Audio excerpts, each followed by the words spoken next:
It is the 16th of Auril, 270 After Imperum. The flourishing realm of Westreach, ruled for the last 29 years by the venerated House Vairdans, found itself at the tail end of a 2-year-long guerrilla war against the Tolmir Insurrectionists, the last embers of the former Tolemiri True Regime that once challenged House Vairdans for power over the region.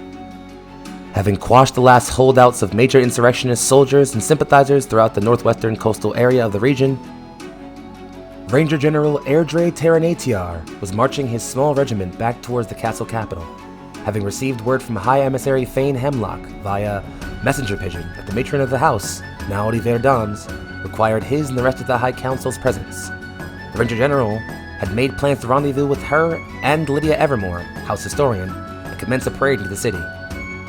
However, these plans would be altered slightly by another missive from the House Master of Espionage, Rio Branshaw, informing him that scouts had spotted a scattered warband of armed soldiers marching northeast into Cyprus.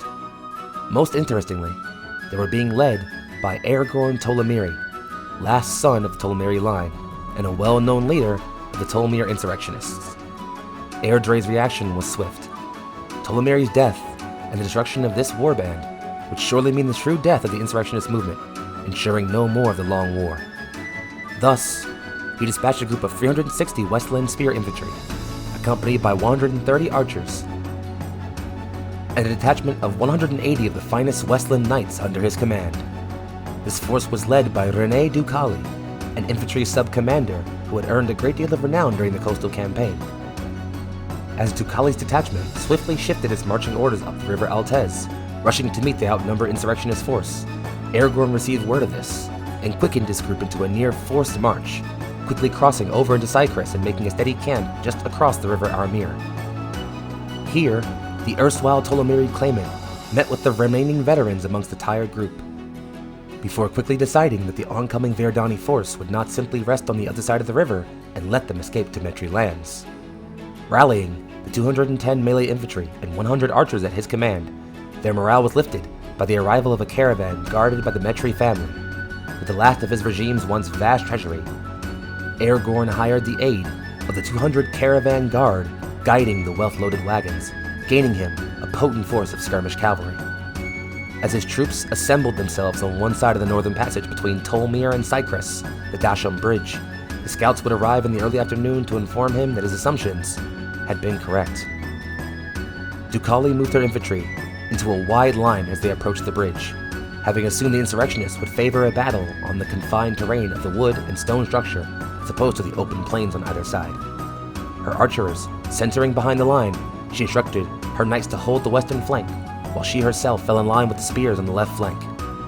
Ergorn, on the other hand, had pressed to his edge of the bridge, stacking his infantry onto the mouth of it in a tight square, and moving his archers to the southern bank of the river while the skirmish cavalry waited in reserve, knowing that an open cavalry engagement against the Westland Knights would likely prove a poor decision.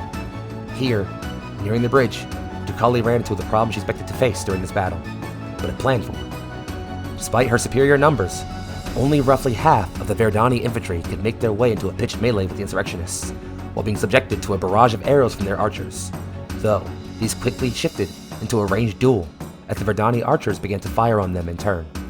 This went on for many minutes, both commanders seemingly waiting for the other forces to break.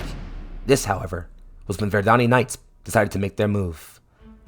Hours prior, a night scout by the name of Tetius had made a curious discovery: a passage of rocky outcroppings in the river line just north of the bridge, only barely secure enough for a skilled rider to cross if they were careful.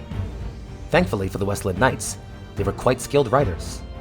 Dashing across the rear of their own lines, they made their way up to this northern crossing, as Commander Ducali had previously instructed them in their battle plan. Noticing the shift, the Metri caravan guard followed, making it to the north just as the first knights were crossing, and pelting them with missiles, causing concerning casualties. This did not deter the knights, who completed their crossing and engaged in the enemy cavalry in a fierce battle. This would prove to be the linchpin that would decide the battle, as the cavalry engagement left the insurrectionist archers exposed. As the cavalry leader, Knight Commander Janus let forth a rallying cry and surged forth with just 20 of his knights. Their charge was brutal, immediately routing or slaughtering most of the archers. before sweeping around to rear charge into the infantry on the bridge. This sudden shock assault was brutally effective, starting a rout of most of the insurrectionist infantry fighting on the bridge. Seeing the swing in the tides of battle, several things happened. First, Renee Ducali, sword high and screaming forth Verdani war chant, all for the people, charged her left reserve across the bridge, using the momentum of the disorder the cavalry charge had caused. Second, the Metri cavalry, taking casualties and noticing the archers' rout, broke off and retreated to rejoin with their caravan and return to Salzburg. Finally, as the Verdani infantry overtook the shattering insurrectionists, Ducali herself stepped forward amidst the fray and beheaded Ergorn Tolemiri. The rest of the battle ended swiftly, as soldiers broke and ran for the forest, pursued by the Westland Knights. Those who could not escape were quickly cut down or taken prisoner. Ducali is reported to have said little, not even giving orders to set up camp for the evening.